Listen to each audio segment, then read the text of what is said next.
Hello, respective viewers. This video will set out why I oppose Reform United Kingdom, this party.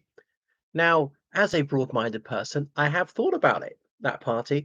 I'm tempted. There are things that I agree with them on. Occasionally I admire them. But overall, I dislike them. Nigel Farage is bad news. And he has been the face of the eurosceptic movement of the United Kingdom for a quarter of a century, been campaigning for that cause since 1992. And whether you love him or loathe him, surely you have to hand it to Nigel Farage for his indefatigability. He kept going. He was seen as an absolute lunatic fringe idea in 1993, leaving the European Union. That's when support for EU membership was at its height, was over 70%. It was never ever going to happen. He could give us every waking moment to this, and it wasn't going to happen. And he made it happen by sheer bloody mindedness. Now, I'm not so narrow-minded as to think that the Liberal Democrats or Labour never have good ideas. In Republic of Ireland, I realise that all parties have good ideas, bad ideas, and so on. Or that the party I support or vote for has never got it wrong, doesn't have more than its fair share of liars, and things like that. And so, yeah, sometimes I've even wondered about crossing the Tiber, as it were, but it's not going to happen. There's a lot that's wrong with Reform United Kingdom. And I know that they appear to be making the weather at the moment. So I know there's obviously the strategic consideration of that splits the anti-Labour vote. And that's the reason why Labour might win next time, because their opposition is divided. Now the trouble is that one can be turned on its head, as Reform UK is going to be bigger than the Conservatives. So people will say, well, to stop Labour, got to vote Reform UK, but not just tactical reasons.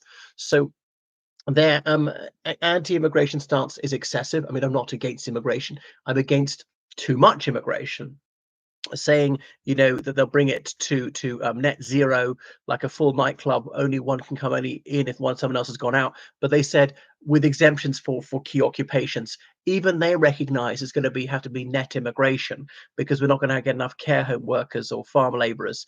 The very keen people that the Labour's keen to block, care home workers, which are desperately needed, and British citizens seem to be unwilling to do this in any significant number. So they just got their bee in their bonnet about immigration, freezing it. They would be unfair on people who want to bring in foreign spouses. And actually, the Conservatives began that. So you can only bring in your foreign husband or wife. You only earn over 38 grand. Labour's continue that, which is unfair. So anyway, there's a sort of pie in the sky economics. It is like Liz Truss Mark II, slashing taxes. Of course, I'd like lower taxes. You have to be a pervert to want to pay tax. So it just doesn't add up. So they're going to promise the earth and just not deliver it. So it is unfeasible what they're saying they'll do.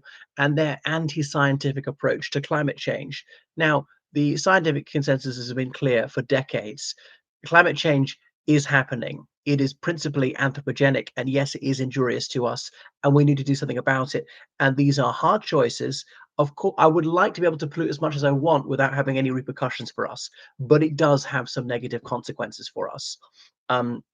So politicians have to find the moral courage to tell us we're going to have to live less well. And it's an unpopular message. People are not very receptive to us. We're going to have to drive less, fly less, have smaller houses and not heat them so much, have more insulation, just wear more clothes inside in the winter.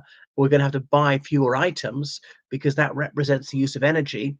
Your cotton t-shirt, that was hydrocarbons used for the tractor, which harvested it, and for the factory which turned the cotton into a t-shirt, and the ship, train, truck which transported it. Even the shop where it's on display was using electricity, which is mostly by burning hydrocarbons. So just had to buy fewer items. Still buy things, we just can't waste them as we did before. And obviously that's unpopular. So and it's true that if we polluted the planet more, we would get slightly richer, but that wouldn't be worth it in the long run. It's not worth it if we're poisoning the planet. So they're being against net zero. Now, obviously, I think the net zero target is too soon. Is it 2060? The United Kingdom's minimum reach that. Might have been put back by 10 years or something like that.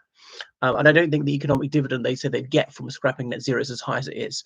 So Nigel Farage, his Trumpism is deeply distasteful. He went along to endorse Trump, lied about having endorsed Trump in 2016, then said yes, he had endorsed Trump. Now I revile Hillary Clinton as well. But Trump is even worse, is a pathological liar and so on. Trump who wouldn't even bring himself to condemn the Ku Klux Klan. Trump who's sexually assaulted all those women, who's a convicted criminal, blah, blah, blah. You shouldn't have him as your poster boy. So what about Nigel Farage?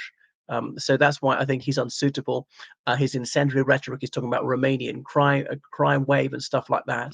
Now, I don't have any data on this, but even if a Romanian is in the United Kingdom or more likely to commit crime than others, it's unhelpful to say this.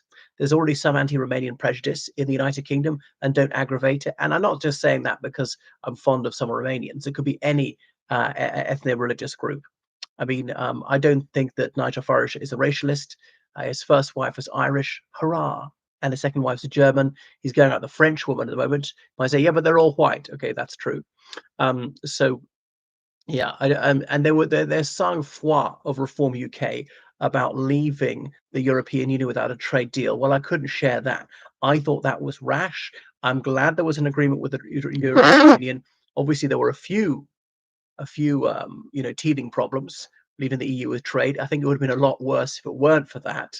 So it would have been foolhardy at best to leave without some sort of agreement.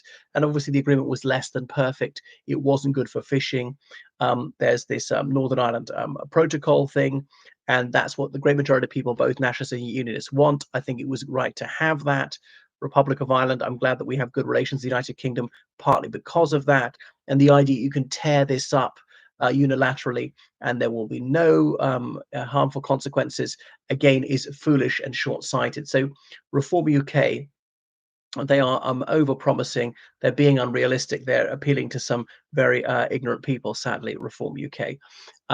I mean, I do agree with them. We have to have government efficiency. There's a huge amount wasted on wokery and things like that. We don't need DEI, which is just racism and sexism. So scrap all these unnecessary jobs and have less government spending. We don't want hyper regulation. We don't like the HRification of the United Kingdom. I don't like the war on freedom, the oppression that the left represents, taking away our free speech. And yes, I'm rancoriously disappointed with the Conservative Unionist Party, which is even Kemi Badenoch said has talked right and acted left, and or Peter Hitchens has said for decades has actively advanced the leftist agenda. And the very best failed to halt the onward march of the left. So Reform UK is now being opportunistic, espousing these leftist economic policies. They reckon they've hoovered up as many former Conservatives as they can get. So now they have to nod to the left and pick up some former Labour voters. I think their ceiling is quite low.